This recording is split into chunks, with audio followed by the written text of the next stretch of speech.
This message comes from Jerry. Are you tired of your car insurance rate going up, even with a clean driving record? That's why there's Jerry, your proactive insurance assistant.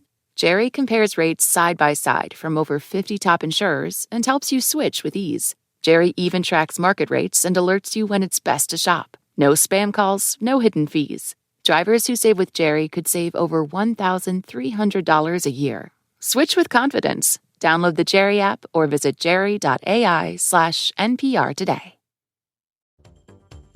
Hello and welcome to the Pop Culture Boardroom. I am your Pop Culture CEO, Brittany Luce, and I'm joined by two members of the Pop Culture C-Suite, Matthew Lawson and Joan Summers. They are the hosts of the Eating for Free podcast.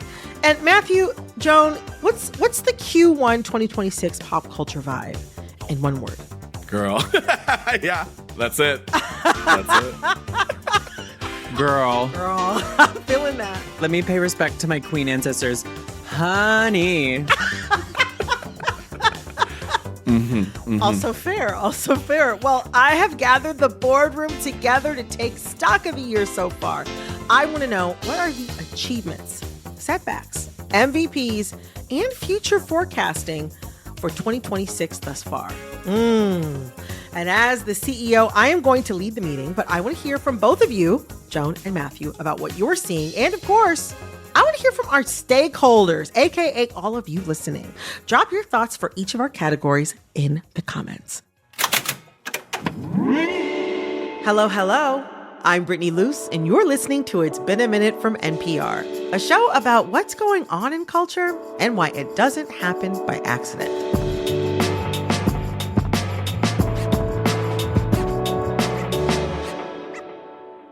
Okay, so diving into our agenda. What were we right about heading into 2026? Have any of your pop culture predictions already come true? I mean, we famously say we're right about everything and more people should listen to us. So as a CEO, I would like everybody to know that I was absolutely correct that the Vanderpump Rules reboot would be worthwhile television. We were right to tune in. Yeah. We were right to put a stake in that, really circled back to it in the new year. And got to say, they really delivered on the deliverables that we had asked for, So I'm just really pleased with what the team accomplished. Well, to be fair, the stakeholder investment on Vanderpump Rules is astounding. It's a huge investment for many, a decade plus project. And now it's a new generation. And yeah, I think they really did what they needed to be done. Those crazy, crazy kids. They're not actors anymore. They're OnlyFans performers. And I think it's cool that we can see the times change. And so I would say give it a watch. Ooh, that's interesting. That's really interesting. Yeah, a lot of them are vertical video actors. Even though we see it everywhere. I mean, we're living in the world of influencers. Seeing actually behind the ring light, essentially, has been actually really interesting in a way I was not expecting. Interesting. Okay, not behind the ring light, like behind the candelabra. I'm sorry, I'm dying. Oh my gosh. Okay, what about you, Matthew? What were you right about heading into 2026?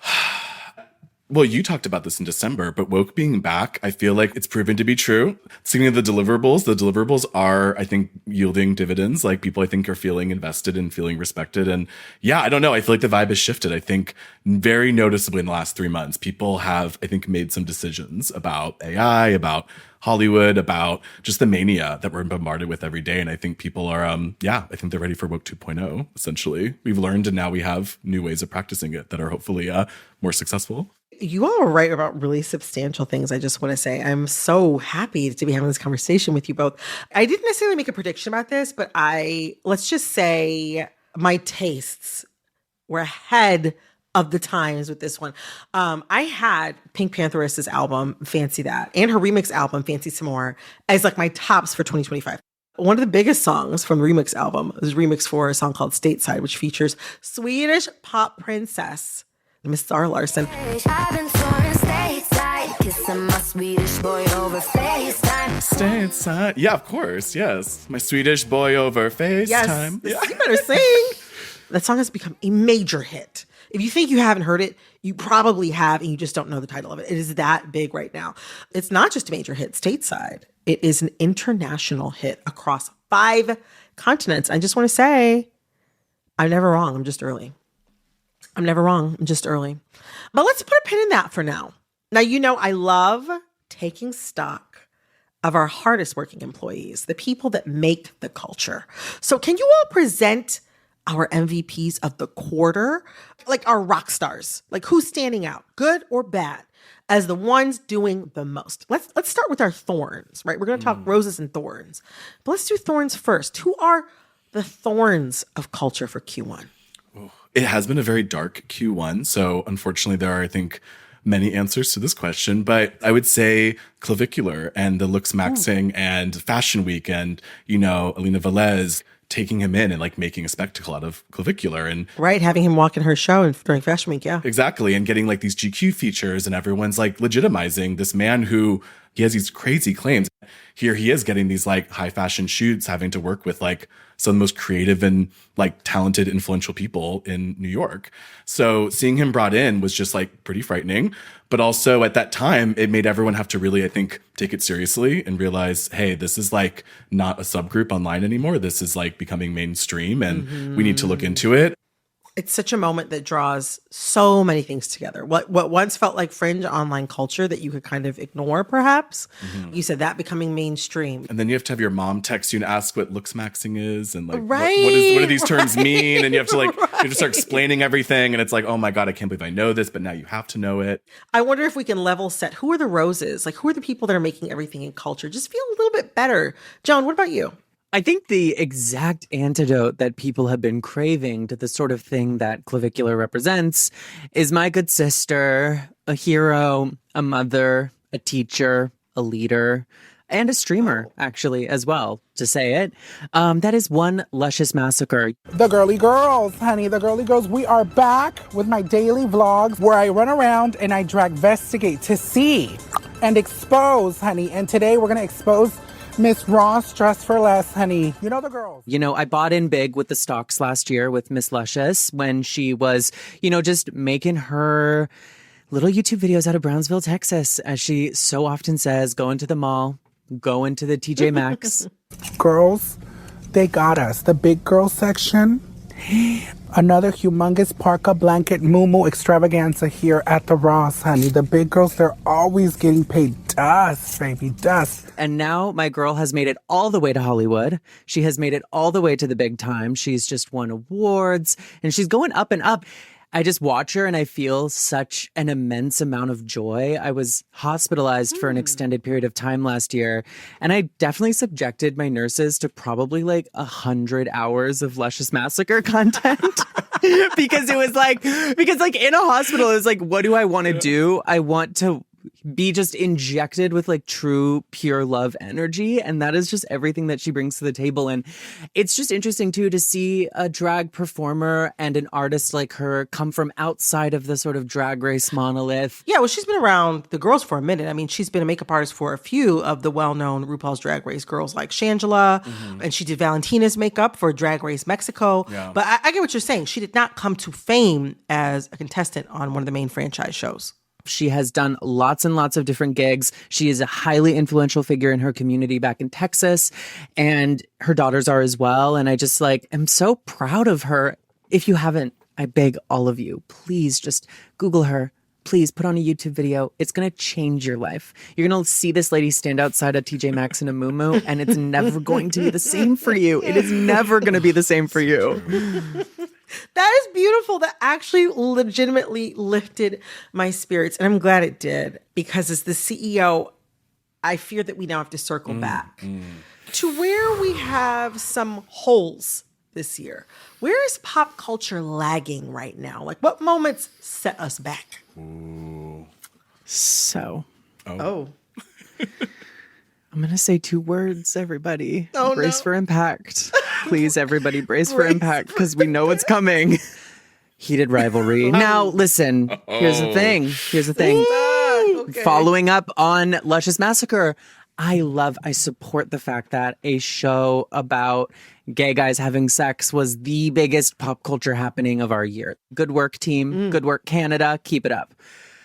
That said, what has happened around Heated Rivalry is we're still not safe. Is unlike anything I've professionally witnessed in my 10 years as a working journalist.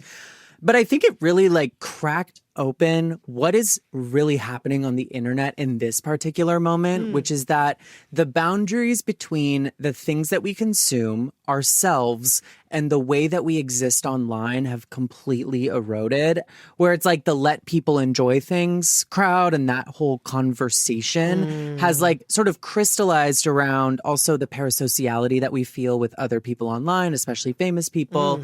You know, the inability to distinguish fact from fiction, like the fact that something happens on a TV show does not mean it's real.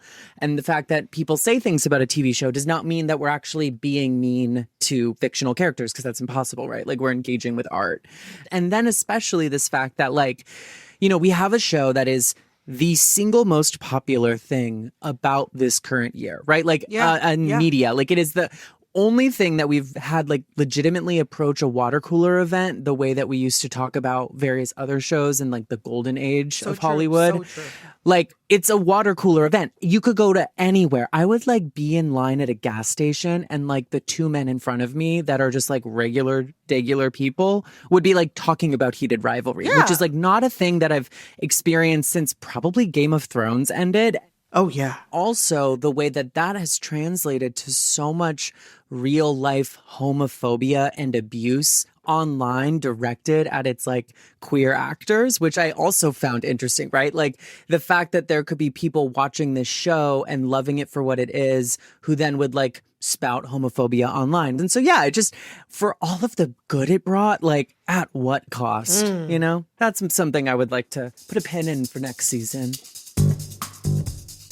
We're going to take a quick break, but first, if you're a longtime listener or brand new to It's Been a Minute, be sure to come back every Monday, Tuesday, Wednesday, and Friday for brand new episodes.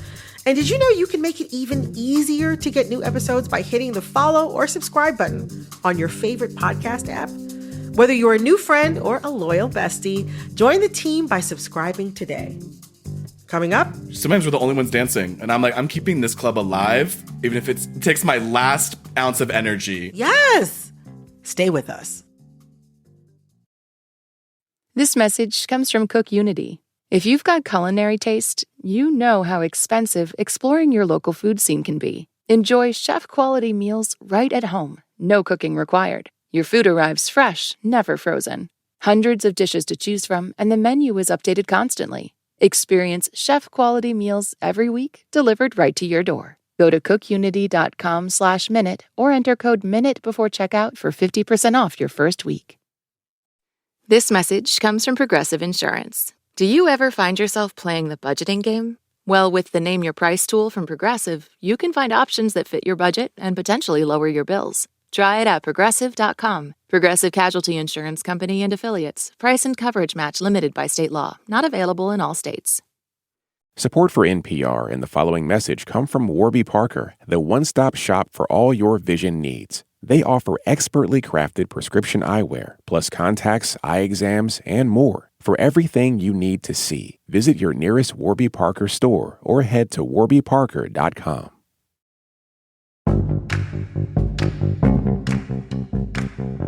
Matt, what about you?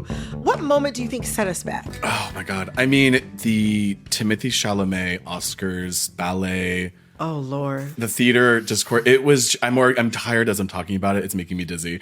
I think everyone feels hungover already from what just happened. But I mean, we have people at the Oscars like Javier Bardem and like Motez Malhiz, people really actively fighting and unable to even get their work like recognized or shown or travel to the US, talk about their work at the Oscars, where like there's really critical art that people are either unable to see or there's discourse around it or actors being blacklisted. Right. You're talking about actors and directors speaking out in support of Palestinian people or not being able to travel to the U.S. because of President Trump's travel ban.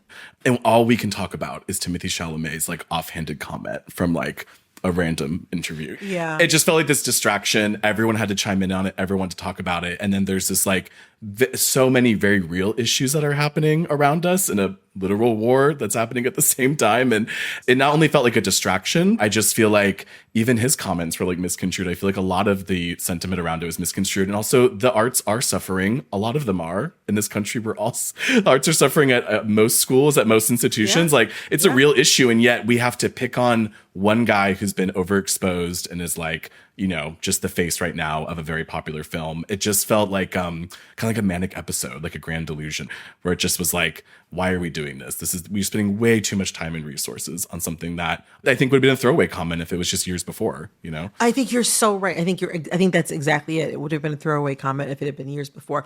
When it happened, it stunned me how long that conversation went on beyond what I thought would have been acceptable, which would have been about 40 minutes.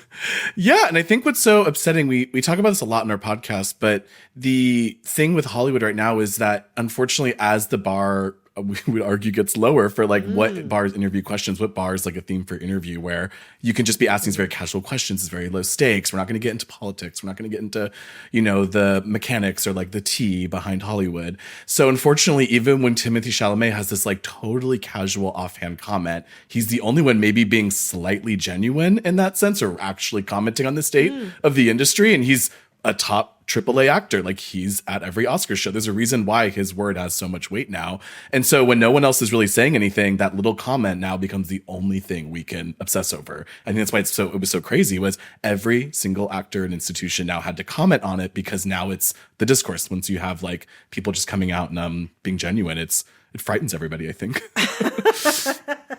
Oh my gosh. I am hoping that hoopla is not like a precursor for these sort of like celebrity mess cycles to come in 2026 because that tired me out. We're all tired. And I wasn't even a part of it. Well, before we head into what to plan for heading into Q2, I want to leave us all on a high note. I want synergy in this moment. What are our culture's major achievements for Q1? Like, where are we seeing the line graph jump up? Where is the growth happening? The first horsemen of the woke apocalypse arrived when Bad Bunny stepped out on the Super Bowl stage to perform his halftime show and really like both set the bar so high for like what we can do artistically, what we can do like collectively when artists come together and like both embrace their own culture and also try to create something that feels both deeply meaningful, deeply personal, but also universal to like all of our experiences right now, to like have basically everyone watch that from all different walks of life, all different cultures, and be like, wait, I recognize that. It feels familiar.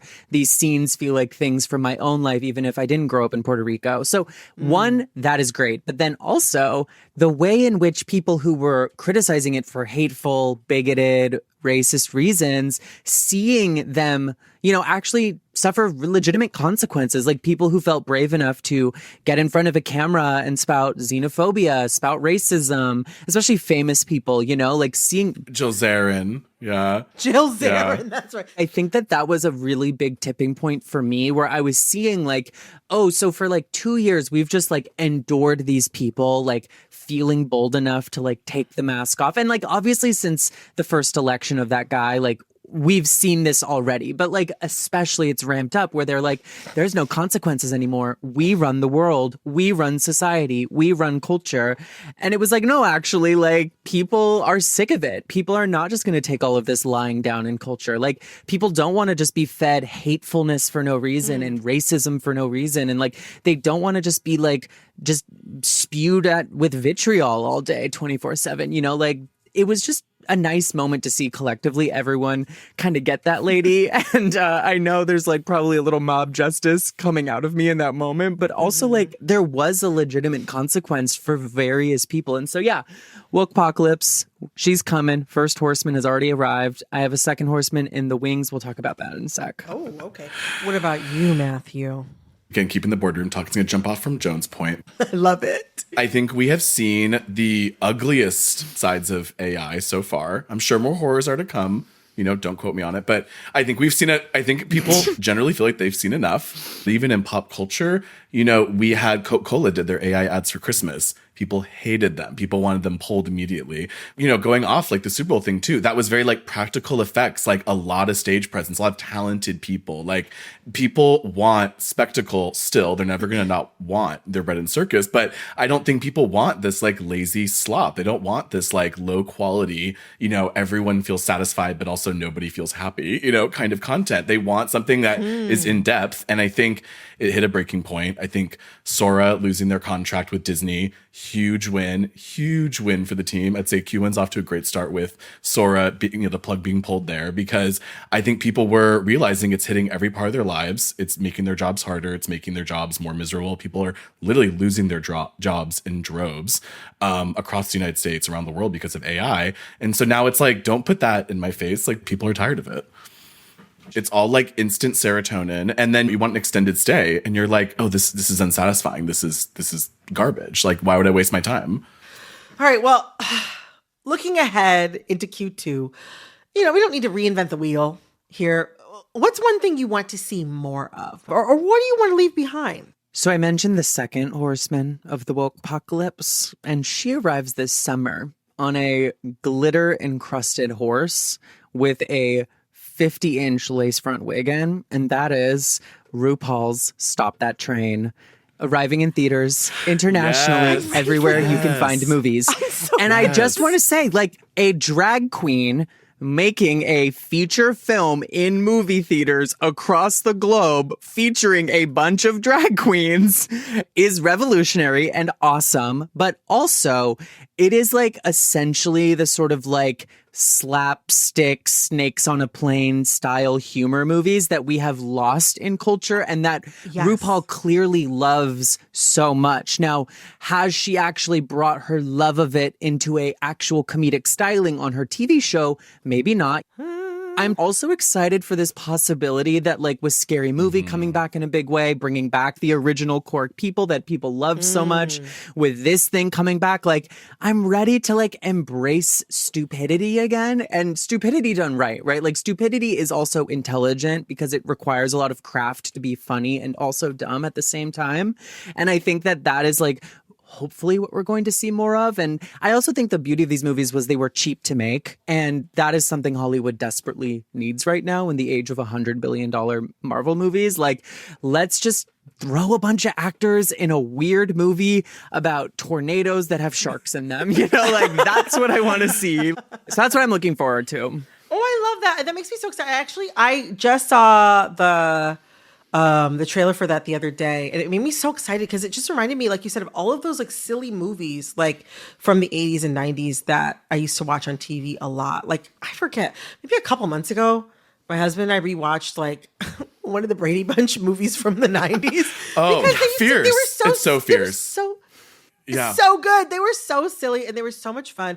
Please, Matthew, tell me, what do you want to see more of? What are we leaving behind? I think we're leaving behind Phones at the Club. It's going to take a while. It might take another year or two. Listen, I think nightlife has had, you know, a confrontation over the last few years post-COVID, obviously. A lot of people are rediscovering the club for the first time. Gen Z is like getting out here and they're figuring out like how to really do it, how to like learn from the, you know, us elders now who have been out for a while and like actually learn the etiquette. And I think what a big part of it is, hey, going out should be about dancing and having fun and not just like taking pictures. Do that at home, have your pre-drinks at home, take your photos, look cute. That's never going to stop. But like actually while you're out, like have a good time and just let loose and like dance for hours. I highly recommend it. It's therapy. We all need it.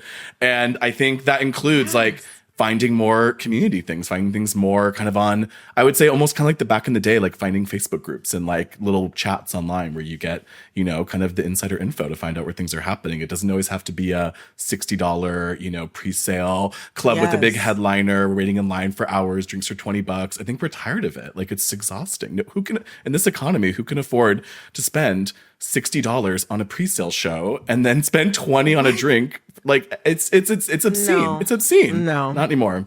No. Like your local place can be just as fun. No, I feel like what I'm saying, maybe it's, Absolutely. I know this is not just a San Francisco thing, but I'm going to be a little selfish here. But like, I've seen so many great people just start truly throwing whatever kind of party they want at local bars. Like, get out on a weekday night, like show up, do your like Survivor trivia, do your Simpsons trivia night, like have a little themed event. Like it's corny and it can feel cringe at times, but guess what? If you don't have to post on social media the whole time, no one knows, no one cares. Yeah. Literally. It's so fun. It's so fun. Also, it's like my husband and I were talking about this last night about how like people not wanting to like dance and stuff like that. And sometimes like some of the like producers on our show will talk to me about how like people don't always dance as much. Yes. Like when they go out to parties and clubs and stuff like that, which is wild. Joan and Joan knows sometimes we're the only ones dancing. And I'm like, I'm keeping this club alive, even if it takes my last ounce of energy. Yes. I'm dancing everywhere I go. I'm dancing in the grocery store. Because that's really, I feel like a lot of it, what it is that people are kind of like out of the practice of like being around other people with other phones. And perhaps being like, many people are still in work from home or hybrid working like situations, or they're not, or something about their after work lives has been kind of like broken. Myself included, I work from home almost exclusively. And like, I also too, like, a little older than the two of you. So like, a lot of people are We're in our 30s, babe. We're all in our 30s. I was going to say, though, what I'm tired of as well, and this kind of all ties into it, is like 25-year-olds acting like they're too old to be out at the club, or acting like they need to go to bed at 9 p.m. and they're old. Stop. You're not retiring. Not in this economy. You're not retiring for another. Because one day your body's going to give you the message. Yes. Take advantage while you can. Okay? And when you get the message, you'll feel it. I Yes. felt it. I felt it. Babe, retain that joie de vivre. It will keep you alive forever. It will literally keep you alive forever. That is how you live to 100 years old. Exactly. Well, Joan, Matt, there's so much ahead of us this year, and we can't say what the future holds, but we can say we'll be right here to help all of our pop culture stakeholders understand it. Thank you both so much for joining us today. This was such a treat. Truly. What a wonder. This was a treat. Thank you so much. That was Matthew Lawson, co-host, producer, and editor of the Eating for Free podcast, and Joan Summers, senior editor at Paper Magazine and co-host and founder of the podcast Eating for Free. This episode of It's Been a Minute was produced by Corey Antonio Rose. This episode was edited by Nina Patak. Our supervising producer is Barton Girdwood. Our VP of programming is Yolanda Sanguini. All right, that's all for this episode of It's Been a Minute from NPR. I'm Brittany Luce. Talk soon. This message comes from Mint Mobile. If you're tired of spending hundreds on big wireless bills, bogus fees, and free perks, Mint Mobile is for you. Shop plans at mintmobile.com/switch. Taxes and fees extra. See Mint Mobile for details. This message comes from Grainger. For the ones who get it done, Grainger offers the professional-grade products you need to get the job done. With fast delivery and access to technical product experts ready to help you meet any challenge. Call, click Grainger.com, or just stop by.